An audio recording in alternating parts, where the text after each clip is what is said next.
Assalaamu calaykum. Saamaynta ay afkaarta xun u leeyihiin caafimaadka iyo jirka qofka. Dhammaan xubnaha jirka waxay addoomo u yihiin maskaxda, waxayna adeecaan oo u hoggaansamaan wax walba oo maskaxda ku soo dhaca.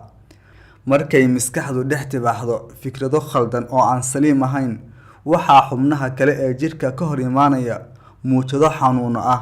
Saas oo kale, markii maskaxdu ay ku soo dhacdo amaro farxad iyo roonaan ah, waxaa durbaba jirka galaya rayn, dhalinyaranimo, iftiin iyo xasil. Xanuunka iyo caafimaadka waxaa labadooda xidid iyo saldhig u ah fikradaha jiran waxay ku muujiyaan ficil celintooda jir xanuunsan ayagoo kadibna dila jirka.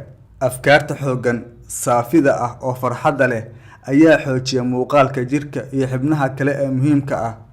Isbeddel aad ku samayso cuntada aad qaadato marnaba wax u tari mayso caafimaadka qofka hadduusan bedelin habka ay maskaxdiisu u fikirayso.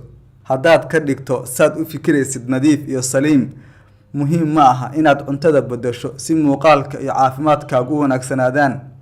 Baqdinta iyo cabsida ah in wax kugu dhacayaan ama anxiety oo ah ka cabsashada mustaqbalka waxay baabi'iyaan oo dudumiyaan mustaqbalka qofka.